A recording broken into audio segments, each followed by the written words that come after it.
Today, I'm so excited to be sharing with you 5 healthy habits that I've started implementing in my life since having my baby and that have totally changed how I feel. Post having Savannah, I was feeling kind of like not really my best self, not really like eating the best and treating my body the best. I didn't know that I could start moving my body pretty much right away. And so I really held off for a while, and it really didn't make me feel great. And so these are 5 different things that I've started implementing to get back into a healthy place. And I'm excited to share those with you guys today.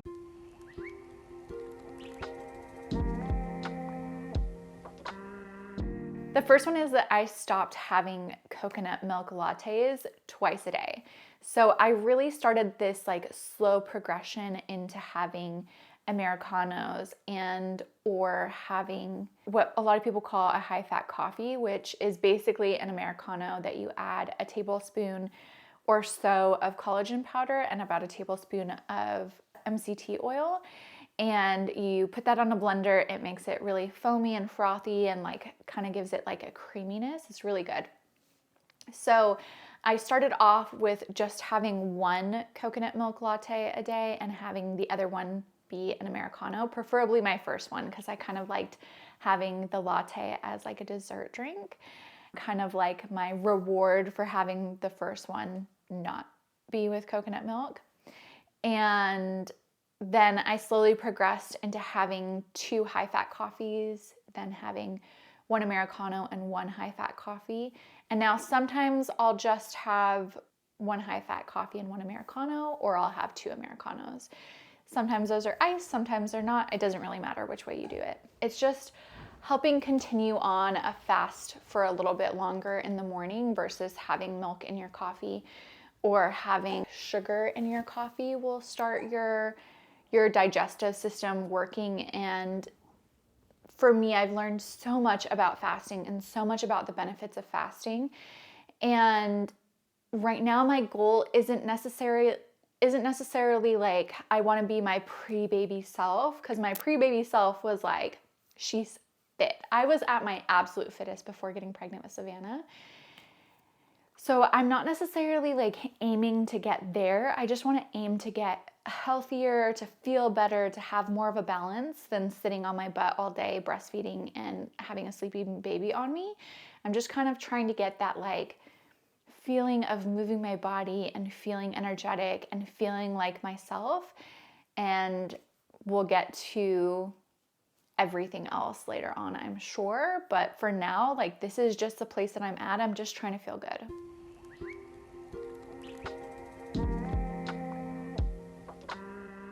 The second healthy habit that I started implementing was going on daily walks. Now, this all started with my last hair appointment. I was talking to my hairstylist about how I didn't really feel good, and she was talking about how great she was feeling in her body. She was feeling like she was trying to be the healthiest, best looking version of herself at 50. Like she wanted to be a hot 50-year-old. That was her goal. And I just like, it made me feel like, oh my God, I could be doing so much better. And so I started talking to her about how I was like, I had gotten into working out and like doing, I have a video that I posted that was like a week of me working out. And that was while my husband was working part-time and still like partially on paternity leave. And then when he stopped, I stopped working out. And it like really hits you how good moving your body feels, and then to just like cut it out, it sucks. So she was like, you should just focus on daily walks. And I really had that sit with me for a really long time. She's like, you'll feel so much better. You'll see a massive improvement just going on walks. And then a little bit later, I was looking at a book that I have that's called 2 Meals a Day from Mark Sisson and Brad Kearns, I believe his name is. And I kind of like was perusing through just like seeing what the information that was going to be provided was. And I saw the section that was called Just Effing Walk. And I was like, all right, those are 2 signs in like the same week telling me that I just need to get outside and move my body and just go for a walk. So at that point, I was just like, I'm just gonna start walking like as often as I can, like meaning once a day. And if I can't take advantage of doing a workout while my daughter's sleeping, I'm gonna throw her in that stroller and we're gonna go for a walk and we're gonna have a great time. And so I kind of like roped Brian into it too. I would be like, hey, we're gonna go for a walk. Do you have time today? Like at any point, do you have time today to go with us? And so he would come along with us for a lot of them. And it's been really nice. I feel so freaking good. I feel really good when I've just like gotten that fresh air, been outside. Something about that is so amazing. And so that's actually one thing that I want to take along with me for continuing my health journey, is just to continue trying to get outside, trying to move my body outdoors. And maybe including walks would be just a really great way. Like if I didn't get outside in any other form, that I get outside and go for a walk at least, once a day, get outside. It feels really good. And yeah, I definitely feel like it's made some changes in my body that I really appreciate. And I have goosebumps right now. I don't know why. It's kind of silly talking about walking. It just has felt really good. There's also a section in that book that talks about getting out in nature, and like how beneficial it is. And so maybe that's why it's like a second reason why it's so, so great.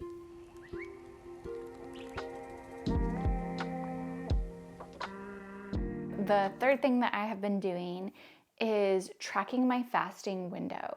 So it's not necessarily to like push myself into getting hungry or pushing past my hunger zone. It's mostly just to like be more cognizant of, should I be eating right now? Like questioning, am I eating right now because I'm actually hungry, or am I eating right now because I'm bored? Should I be eating right now if it's past 7 o'clock? Like making it kind of is helping me be like more aware and more thoughtful about my actions in regards to eating than it is trying to like push myself to go a little bit longer like I would have before. Right now, I'm just trying to be more like, because before doing this, I was just eating like constantly all night long. And I don't think that that's like necessarily the healthiest thing to be doing. I want to be more mindful of when I'm eating and why I'm eating. I kind of fall into unhealthy habits regarding eating. Sometimes if I'm depressed, I won't eat anything, and other times I'll just eat the entire day. And I don't think that that's necessary. Definitely if I'm feeling like super hungry, I'm trying to be cognizant of the fact that I'm breastfeeding, I just had a baby, all of those kind of factors. And so if I'm really hungry, the first thing when I wake up, I'm eating. If I'm not, I'm gonna think about it and I'm gonna ask myself, like, do I really need this right now? Do I need water? Do I need something other than what I'm going for? Like, and also, am I making the smartest decision? Which pulls me into the fourth thing, which is when I'm done fasting, I am trying my best to have a really hearty, nutritious meal.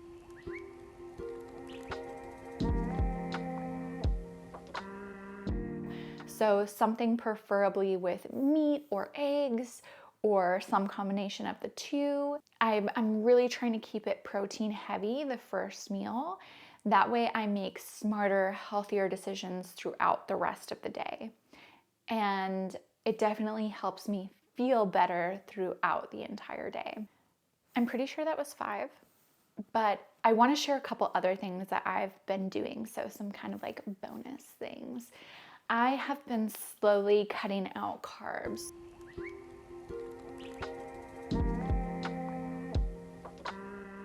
I've done this a number of times. I used Mark Sisson's and Brad Kern's keto reset diet. anytime that I've fallen off track, I've used that framework and that meal plan to start. However, every time that we've done it since our first time going keto, it's been way too much food and a lot of it ends up going bad.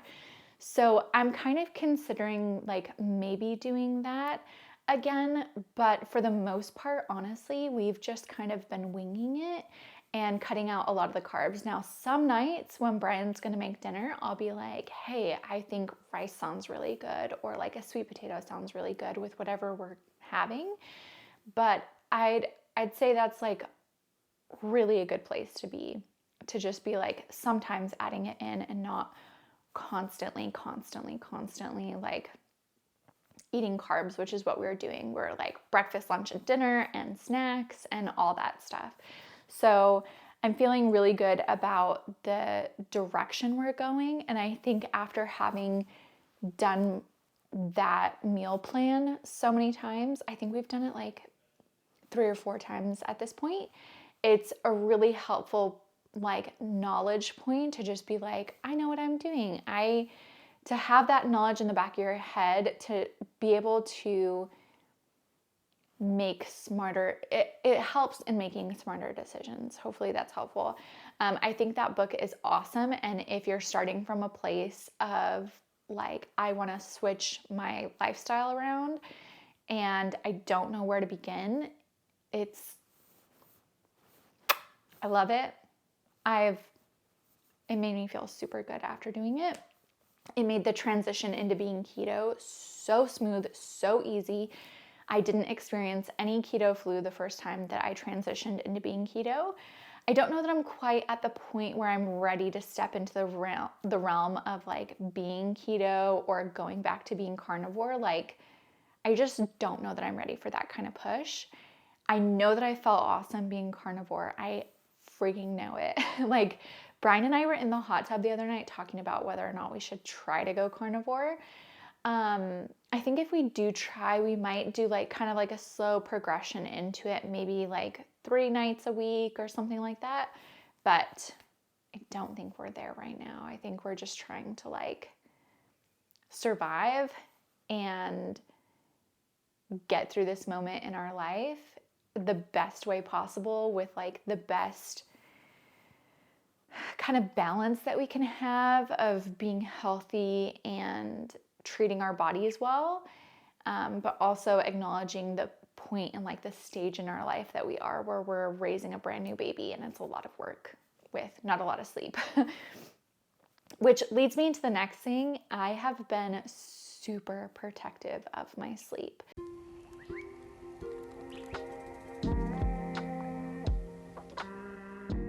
If I'm getting tired, I need to go to sleep. If I'm at somebody's house and I'm tired, I will leave. Like, I've left my sister's house 2 times. Everybody was having a great time. And I was just like, it is too late. I have a brand new baby. I'm going to wake up in an hour to feed her and another couple hours to feed her again. Like, I can't right now. I used to love having game nights and like staying out late at my family's house.